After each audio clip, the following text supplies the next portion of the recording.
are now officially into the second season of 2020, better known as playoffs.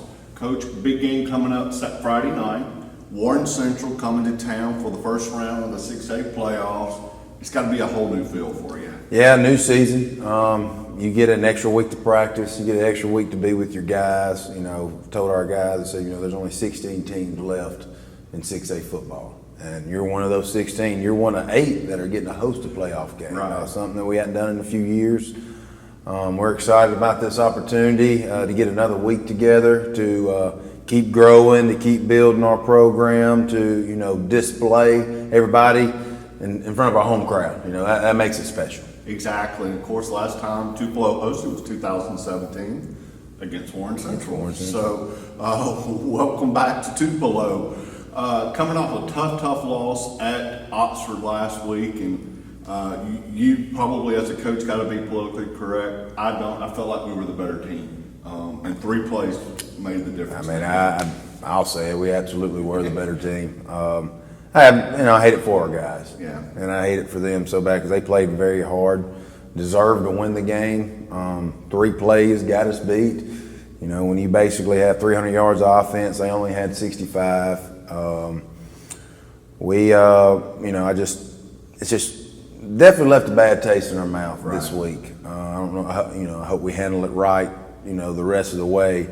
But, Friday night, like I said, that's my fault. We didn't finish in, that in a championship mode. And, we're going to get that opportunity again sooner or later down the line. And, I just hate it for our guys. We didn't take it. We didn't, I don't know really how you say it, capitalize or take advantage, but feel bad that it didn't swing our way. Go in the half up 6-0, and I don't know if our defense could have played any better. I mean, they really put on a show, really for the whole game. For sure. We're playing championship style defense. Anytime you play defense like that, you get a chance to be in every football game. Right. And felt good going into halftime. Probably could have gone into halftime up 10-0 or 14-0, but we're up 6-0, and we felt good at that. And special teams had scared me all week. We had worked really hard at it, and special teams got us beat. Yeah. And it did. They come out second half, didn't really get a good kick return, had bad field position. Some sequence of plays happened where our punter, which is our quarterback's helmet, came off, and he wasn't out there to punt, and we probably didn't handle that right. They blocked the punt, basically a series after that, and it was just, they scored 22 points in 3 minutes. Yeah.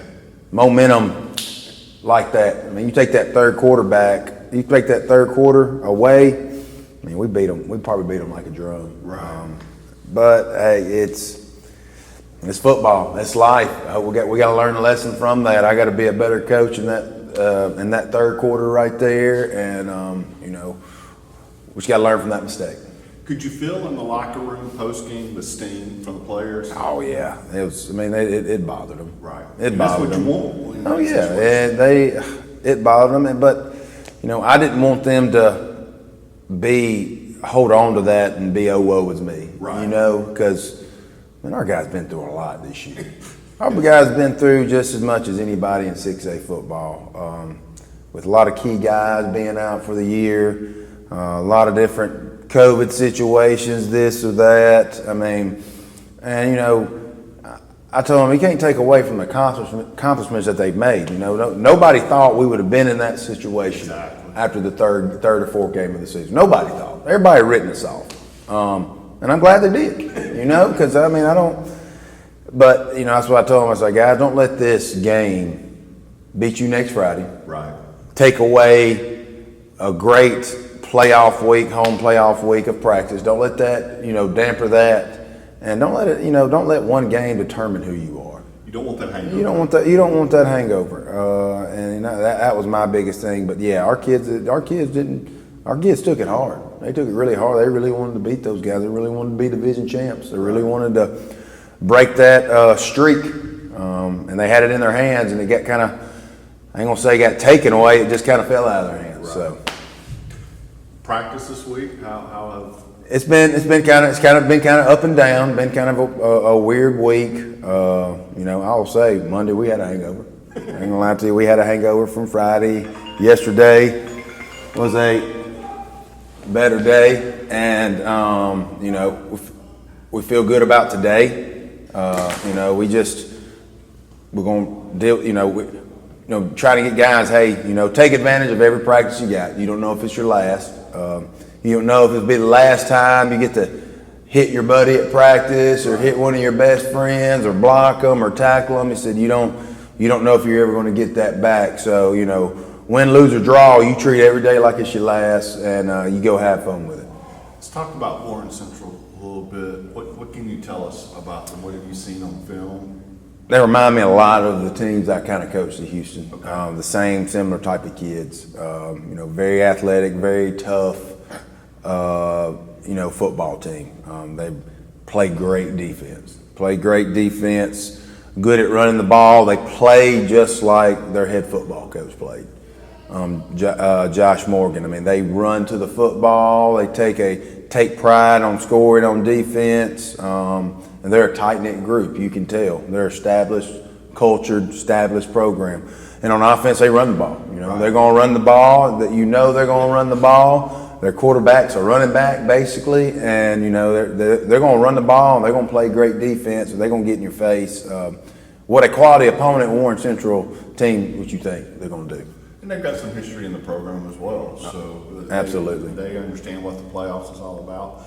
As a coach, this is 11th, 12th season or 12th week into the season. Do you do anything different this week with it being the playoffs, or do you want to keep that same routine? You want to keep somewhat of the same routine. You kind of want to mix it up a little bit, just because these kids have mentally been through a grind. Right. You can scale some things back just because, hey, we need our legs and feet up under us, and we've been a physical football team, but also has taken some casualties from us along the way. So you want them to be fresh mentally and physically this Friday, so they can prepare for a 4-quarter ball game. That's the biggest thing is you scale back here and there on certain things, but also you still got to get your work in. Exactly. 7 o'clock Friday night here at Tupelo. The energy of a playoff game is just, when you walk into the stadium, it's a little bit different. And we get to experience it this Friday. I get to, something I wanted to get to do. My first year here, what is a home playoff game like here? And I hope, fans turn out, take advantage of an extra football. You're only promised so many games a year at home. You can go out to eat and go see a movie any other night of the week. There's not many times you get to watch a playoff game in your home stadium, and I hope our fans take advantage, our students take advantage, and our players and program take advantage of it. And another great road crowd at Oxford the other We night. travel. It impressed me. We like to travel. We do. We like to travel. We do. All right. Well, if you cannot get into the game because we are restricted with numbers again, we will be streaming live on goldenwaveathletics.com and pick up the broadcast with Dr. McCoy and Coach Monroe. And so there's no way you cannot watch or listen or be there. So we got every way covered. And Coach, I want to wish you the best of luck Friday night. And then where are we for next week? How's the bracket? I know it kind of depends on how other teams. Right. You would play the winner of Horn Lake and Clinton. Horn Lake and Clinton. So you'd get the winner of that game, Gotcha. whoever it is. Gotcha. All right. Well, we look forward to being back next week talking about week 2 of the playoffs. For Coach Harden, I'm Greg Ellis, and this is Gridiron Takes.